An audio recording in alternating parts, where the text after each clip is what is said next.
Hey guys, this is Getting the Geek. I'm Steven, and we're going to jump into the red light of death with the Nexus 4.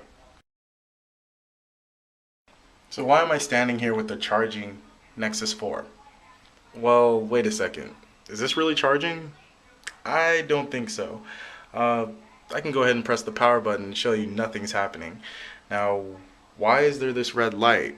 Any Nexus 4 owner knows that your phone doesn't light up when you charge it. Yes, this is an actual error. Um, I do not know what to call it, so I'm going to make up a name. We're going to call this the red light of death. Yes, my phone is completely unresponsive, and no, it's not because I rooted my phone. This phone is complete stock, and I'm dealing with this issue. So let me just tell you a brief story of what happened and how I got to this red light of death. I was helping out a customer trying to pick out a speaker for his phone, and it was another Android phone.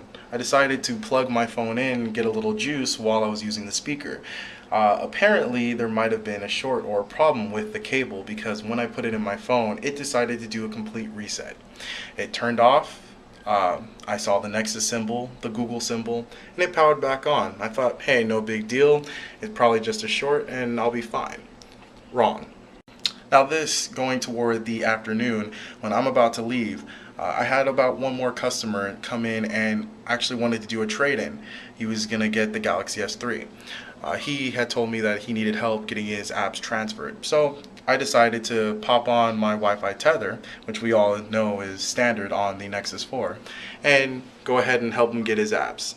It took maybe a few minutes. All of his apps were on his phone and we were ready to go. Now, while I was taking his apps and putting them back on his phone, I had my phone plugged in and charging, at least what I thought was charging the entire time. Now, by the end of this, my phone had started notifying me that the battery was low. I thought, okay, maybe because I'm Wi-Fi tethering, it's killing the battery quicker. No big deal, I'll charge it when I get home. Now, in between me helping that customer and me going home, my phone had died and it was dead for about an hour. So I started charging it in my car as I was driving. And this is when I noticed this red light. Now, I was hoping that was just charging, but unfortunately it wasn't. This red light notifies you, the consumer of the Nexus 4, that your phone is now useless. Now, I've unplugged it and plugged it back in several times. I've tried pressing the buttons in a bunch of different combinations. And I actually came home and turned on my computer to search and find out about the red light.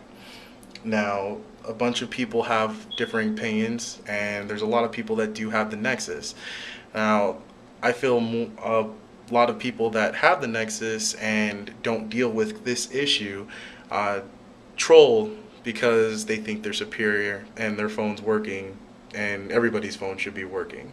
Wrong. So me, a pretty experienced Android user, I do know how to root and work with my device, change ROMs. I'm using a phone that is completely unrooted. I decided from the start that I wanted the complete experience before rooting to understand my phone and determine what I wanted to work better.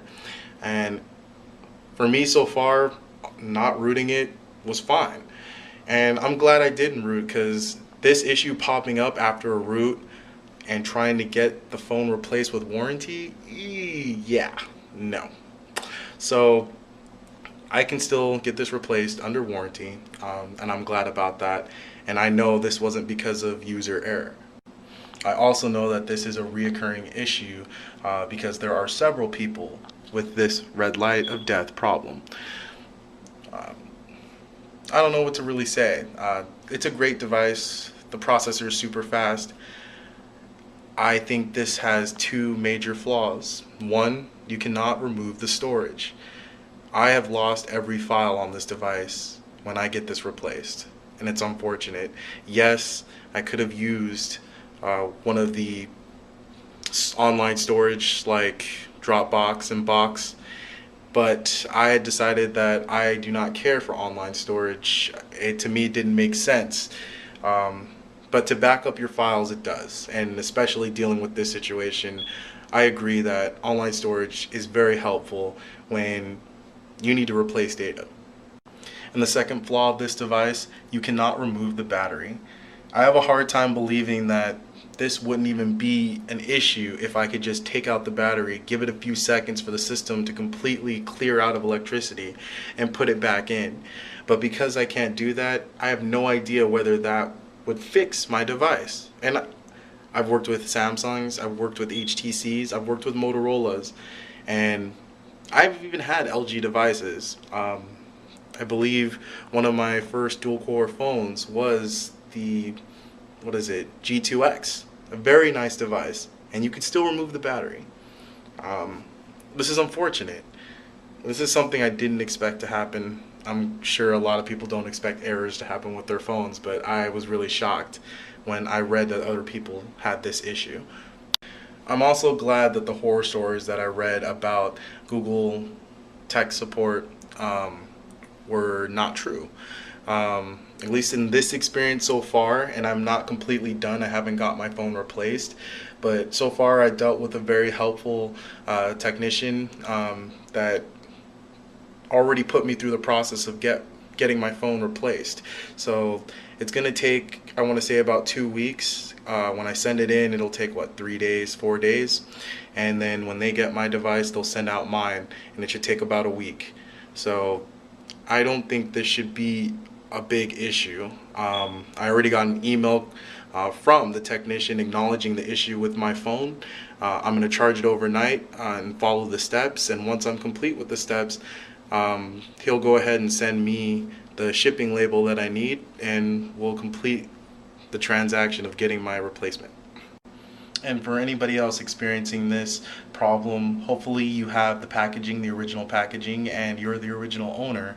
It was very simple. Once I gave them my Gmail account and gave them my name, they were able to go ahead and show that I purchased the device and I could get it replaced. So hopefully you, if you do experience this problem, and I hope you don't, but if you do experience this problem, you do the same thing. Just call tech support. They'll run you through a few quick tests to make sure that your device is not working properly. They'll have you charge it overnight and try to turn it on again. And if it's not working, they'll go ahead and give you a replacement. Hopefully you don't have physical damage on your device, or else that might be a problem. But for me, I don't, and I'm going to get this replaced. So in conclusion, not all that glitters is gold, especially when it's a red light that just won't go away. So this is another edition of Getting to Geek. I hope you enjoyed my, I guess, little in-depth video of the errors of the Nexus 4, my red light of death, as I like to call it.